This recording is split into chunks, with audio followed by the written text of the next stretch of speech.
ओम शांति। आज 15 फरवरी 2025 के बाबा के अनमोल मधुर महावाक्य सुनेंगे। आज की मुरली में बाबा कहे, बाबा आया है हम बच्चों को धर्म श्रेष्ठ और कर्म श्रेष्ठ बनाने।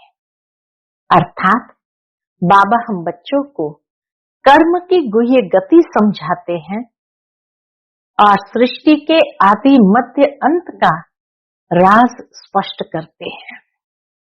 और इसलिए जब हमें श्रेष्ठ कर्म करना है तो उसके लिए धर्म श्रेष्ठ अर्थात हमें अपने स्वधर्म को पहचानना है और श्रेष्ठ धारणाएं जीवन में करनी है।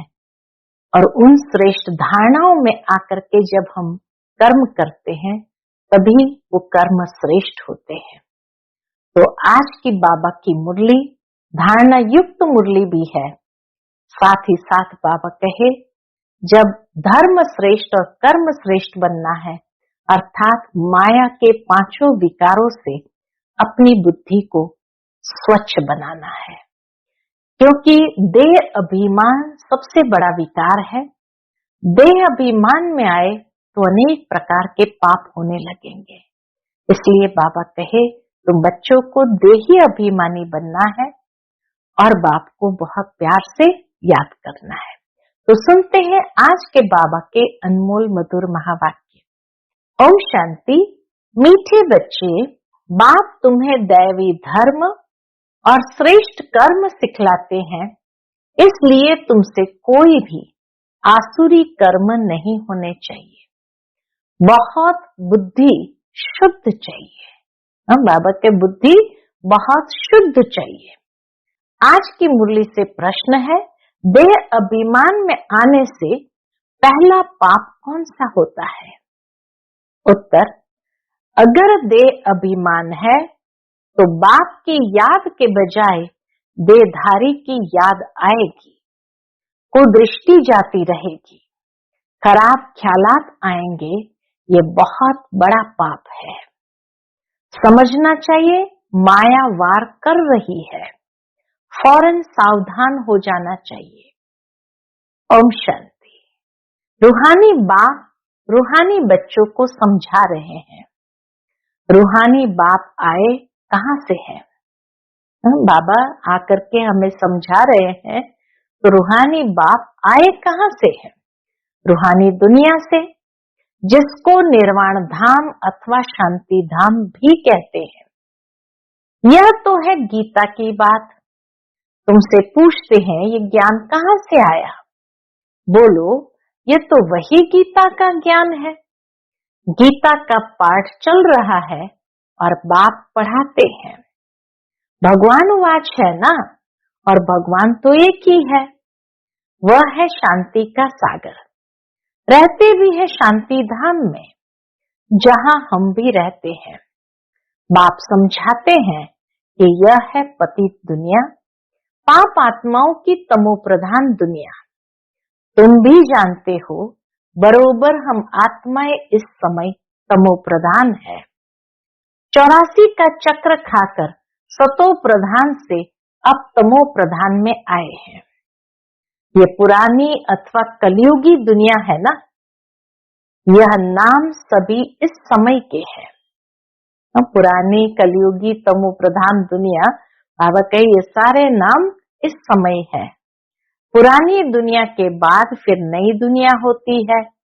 भारतवासी यह भी जानते हैं, क्या जानते हैं, कि महाभारत लड़ाई भी तब लगी थी जबकि दुनिया बदलनी थी। तब ही बाप ने आकर राजयोग सिखाया था।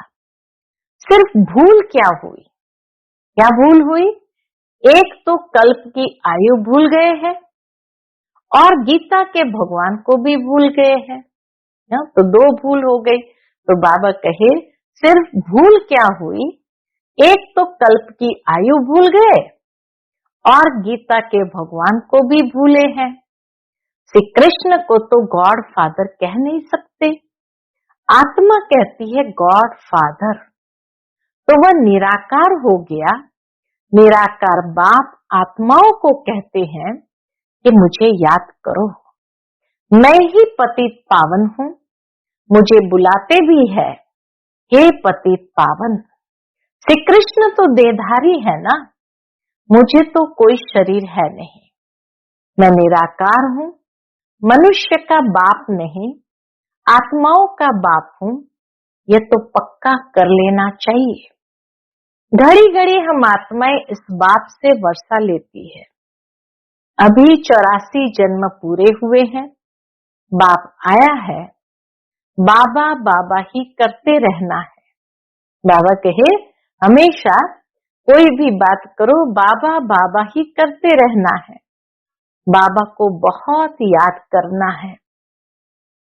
सारा कल्प जिस्मानी बाप को याद किया, अभी बाप आए हैं और मनुष्य सृष्टि से सब आत्माओं को वापस ले जाते हैं, क्योंकि रावण राज्य से मनुष्य की दुर्गति हो गई है।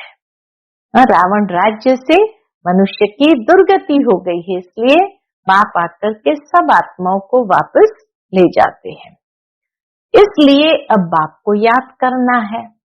यह भी मनुष्य कोई समझते नहीं कि अभी रावण राज्य है। रावण का अर्थ ही नहीं समझते। बस एक रस्म हो गई है दशहरा मनाने की। तुम कोई अर्थ थोड़ी समझते थे, दशहरा मनाते थे तो भी कोई अर्थ थोड़ी समझते थे कि हर साल ये तो बड़ा ही होता जा रहा है। अभी समझ मिली है औरों को समझ देने के लिए। अगर औरों को नहीं समझा सकते हो तो गोया खुद नहीं समझे हैं। बाप में सृष्टि चक्र का ज्ञान है, हम उनके बच्चे हैं, तो बच्चों में भी ये नॉलेज रहनी चाहिए। तुम्हारी यह है गीता पाठशाला। उद्देश्य क्या है? इस गीता पाठशाला का उद्देश्य क्या है? ये लक्ष्मी नारायण बनना। ये राजयोग है ना, नर से नारायण, नारी से लक्ष्मी बनने की यह नॉलेज है। वह लोग कथाएं बैठ सुनाते हैं, यहाँ तो हम पढ़ते हैं, हमको बाप राजयोग सिखाते हैं। यह सिखाते ही है कल्प के संगम युग पर। बाप कहते हैं मैं पुरानी दुनिया को बदल नई दुनिया बनाने आया हूँ। नई दुनिया में इन्हों का राज्य था, पुराने में नहीं है, फिर जरूर होना चाहिए। चक्र तो जान लिया है, मुख्य धर्म है 4। बाबा कहे चक्र को अच्छी तरह समझ लिया और उसमें भी मुख्य धर्म है 4। अभी डिटिज्म है नहीं, दैवी धर्म भ्रष्ट और दैवी कर्म भ्रष्ट बन पड़े हैं। अभी फिर तुमको दैवी धर्म श्रेष्ठ और कर्म श्रेष्ठ सिखला रहे हैं, तो अपने पर ध्यान रखना है, हर कर्म पर अटेंशन रखना है। हमसे कोई आसुरी कर्म तो नहीं होते हैं, माया के कारण कोई खराब ख्यालात तो बुद्धि में नहीं आते हैं, कुदृष्टि तो नहीं रहती है। देखे इनकी कुदृष्टि जाती है अथवा खराब ख्यालात आते हैं तो उनको झट सावधान करना चाहिए, उनसे मिल नहीं जाना चाहिए।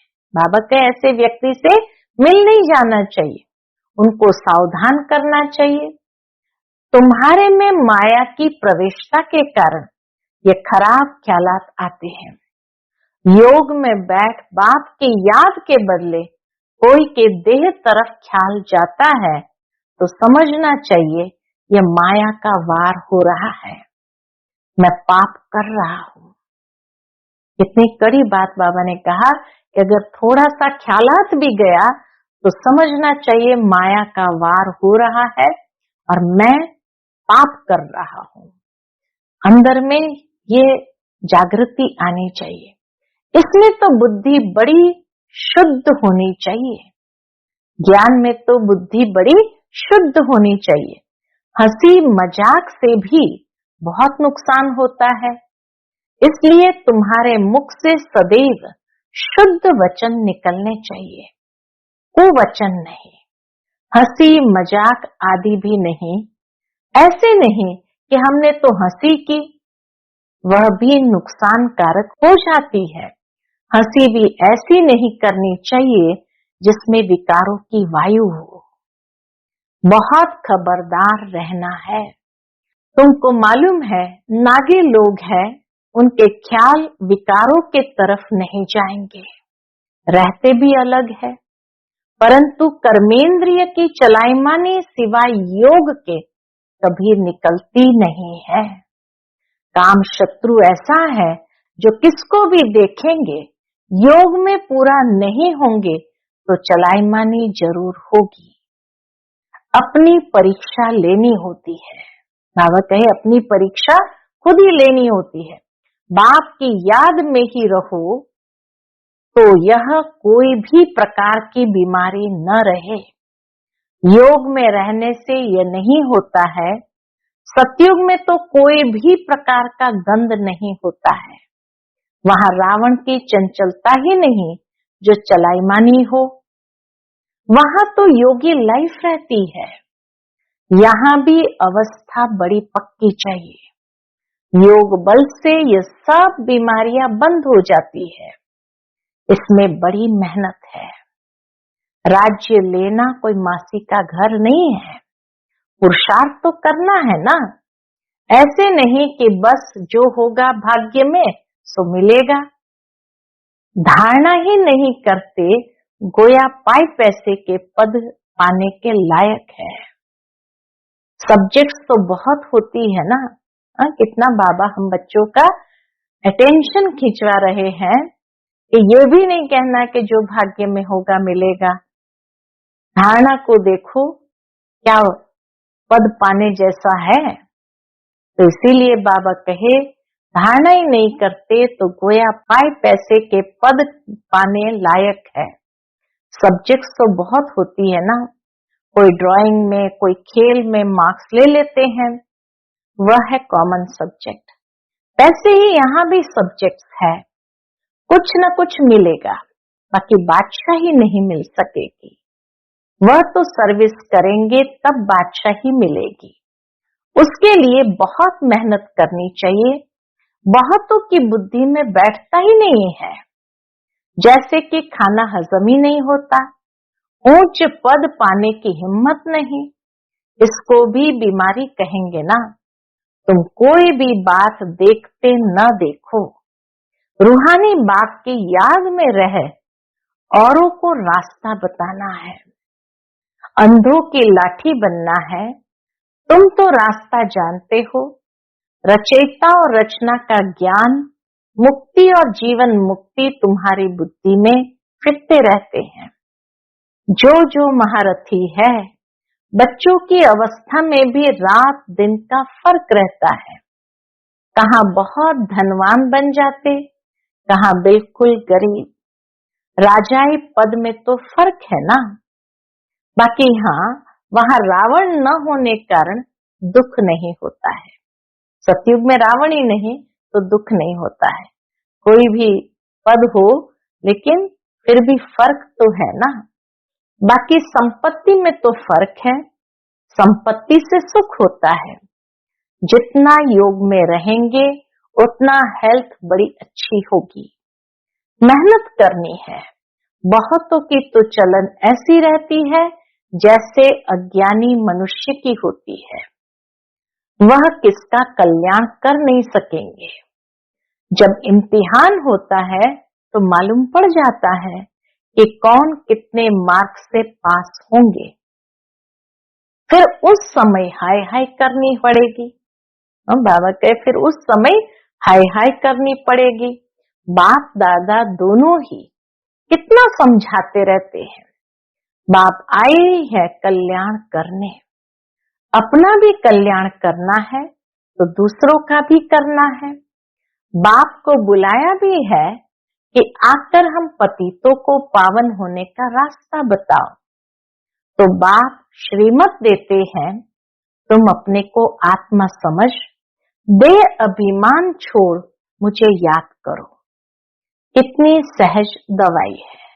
बाबा के पास बहुत सहज दवाई है। बोलो, हम सिर्फ एक भगवान बाप को मानते हैं। वह कहते हैं मुझे बुलाते हो कि आकर पतितों को पावन बनाओ, तो मुझे आना पड़ता है। बाबा को आना पड़ता है। ब्रह्मा से तुमको कुछ भी मिलना नहीं है, वह तो दादा है, बाबा भी नहीं। बाबा से तो वर्षा मिलता है, ब्रह्मा से थोड़ी वर्षा मिलता है। निराकार बाप इन द्वारा एडॉप्ट कर हम आत्माओं को पढ़ाते हैं। ब्रह्मा द्वारा एडॉप्ट करते हैं और हमको पढ़ाते हैं, इनको भी पढ़ाते हैं। ब्रह्मा से तो कुछ भी मिलने का नहीं है। वर्षा बाप से ही मिलता है, इन द्वारा ब्रह्मा द्वारा देने वाला एक है, उनकी ही महिमा है, वही सर्व का सदगति दाता है। यह तो पूज्य से फिर पुजारी बनते हैं। सतयुग में थे, फिर 84 जन्म भोग, अब पतित बने हैं, फिर पूज्य पावन बन रहे हैं। हम बाप द्वारा सुनते हैं, कोई मनुष्य से नहीं सुनते। मनुष्य का है ही भक्ति मार्ग, यह है रूहानी ज्ञान मार्ग। ज्ञान सिर्फ एक ज्ञान सागर के पास ही है। बाबा कहे ज्ञान सिर्फ एक ज्ञान सागर के पास ही है, बाकी ये शास्त्र आदि सब भक्ति के हैं। शास्त्र आदि पढ़ना यह सब है भक्ति मार्ग। ज्ञान सागर तो एक ही बाप है। हम ज्ञान नदियां ज्ञान सागर से निकली है, बाकी वह है पानी का सागर और नदियां। बच्चों को ये सब बातें ध्यान में रखनी चाहिए। अंतर्मुख हो बुद्धि चलानी चाहिए। अंतर्मुखी होकर बाबा कहे बुद्धि को चलानी चाहिए। अपने आप को सुधारने के लिए अंतर्मुख हो, अपनी जांच करो।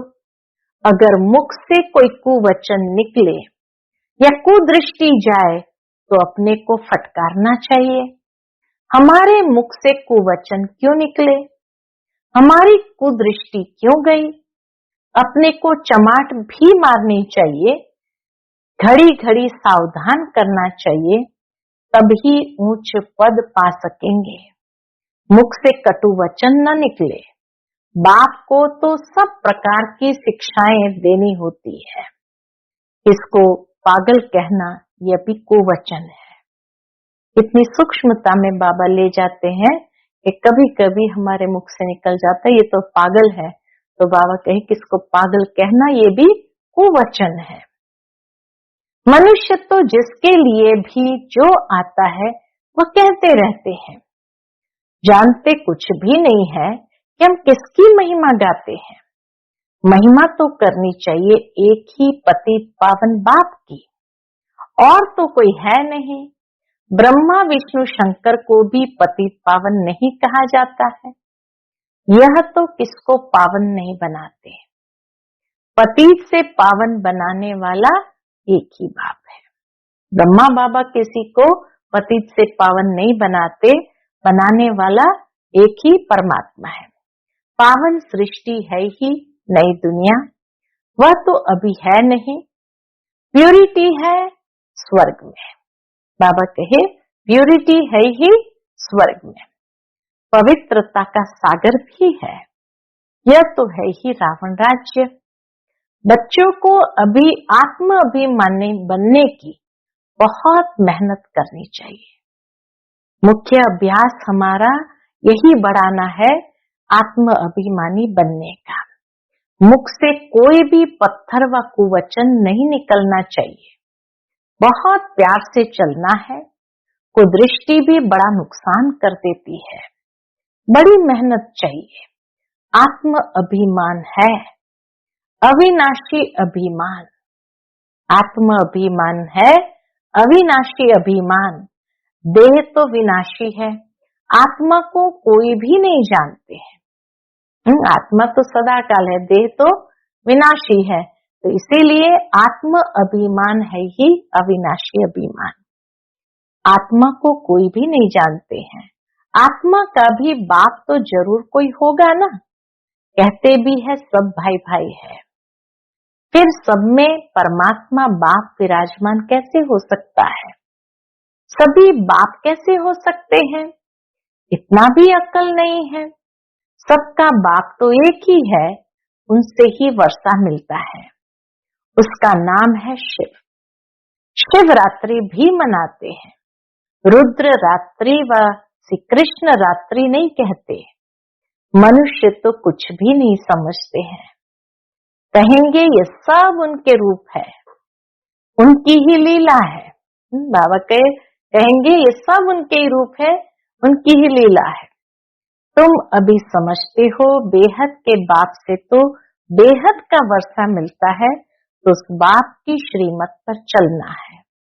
बाप कहते मुझे याद करो। लेबर्स को भी शिक्षा देनी चाहिए, तो उन्हों का भी कुछ कल्याण हो जाए, परंतु खुद ही याद नहीं कर सकते तो औरों को क्या याद दिलाएंगे। बाबा कहे जब खुद ही याद नहीं कर सकते तो औरों को क्या याद दिलाएंगे। रावण एकदम पतित बना देते हैं, फिर बाप आकर परिस्तानी बनाते हैं। वंडर है ना, कैसे एकदम पतित से एकदम परिस्तानी बाबा आकर बनाते हैं। वंडर है ना, कोई की भी बुद्धि में ये बातें नहीं है। ये लक्ष्मी नारायण कितना ऊंच, परिस्तानी से फिर कितना पतित बन जाते हैं। इसलिए ब्रह्मा का दिन ब्रह्मा की रात गाई हुई है। शिव के मंदिर में तुम बहुत सर्विस कर सकते हो। बाप कहते हैं तुम मुझे याद करो, दर दर भटकना छोड़ दो। ये ज्ञान है ही शांति का। बाप को याद करने से तुम सतो प्रधान बन जाएंगे। बस यही मंत्र देते रहो। कोई से भी पैसा नहीं लेना चाहिए जब तक पक्का न हो जाए। बोलो, प्रतिज्ञा करो कि हम पवित्र रहेंगे, तब हम तुम्हारे हाथ का भी खा सकते हैं, कुछ भी ले सकते हैं। भारत में मंदिर तो बहुत ढेर है। फॉरेनर्स आदि जो भी आए उनको ये संदेश तुम दे सकते हो कि बाप को याद करो। बाप को याद करो। बाबा कहे इतना संदेश तो अवश्य दे सकते हैं। अच्छा, मीठे मीठे सिकिलते बच्चों प्रति माता पिता बाप दादा का याद प्यार और गुड मॉर्निंग। रूहानी बाप की रूहानी बच्चों को नमस्ते। हम सब रूहानी बच्चों की रूहानी माता पिता बाप दादा को याद प्यार, गुड मॉर्निंग और नमस्ते नमस्ते। शुक्रिया बाबा, शुक्रिया। आज की मुरली से धारणा के लिए मुख्य सार है। पहली पॉइंट, कभी भी ऐसी हंसी मजाक नहीं करनी है जिसमें विकारों की वायु हो। अपने को बहुत सावधान रखना है, मुख से कटु वचन नहीं निकालने हैं। दूसरी पॉइंट, आत्म अभिमानी बनने की बहुत बहुत प्रैक्टिस करनी है। सबसे प्यार से चलना है, कुदृष्टि नहीं रखनी है। कुदृष्टि जाए तो अपने आप को आपे ही सजा देनी है। आज का बाप दादा का मधुर वरदान हम बच्चों के प्रति है। निरंतर याद और सेवा के बैलेंस से बचपन के नाज नखरे समाप्त करने वाले वानप्रस्थी भव। निरंतर याद और सेवा के बैलेंस से बचपन के नाज नखरे समाप्त करने वाले वानप्रस्थी भव। छोटी छोटी बातों में संगम के अमूल्य समय को गंवाना बचपन के नाज नखरे हैं। अब ये नाज नखरे शोभते नहीं। वानप्रस्थ में सिर्फ एक ही कार्य रह जाता है, बाप की याद और सेवा। इसके सिवाय और कोई भी याद न आए। उठो तो भी याद और सेवा, सो तो भी याद और सेवा। निरंतर ये बैलेंस बना रहे। त्रिकालदर्शी बनकर बचपन की बातें व बचपन के संस्कारों का समाप्ति समारोह मनाओ, तब कहेंगे वानप्रस्थी। आज का स्लोगन है, सर्व प्राप्तियों से संपन्न आत्मा की निशानी है संतुष्टता।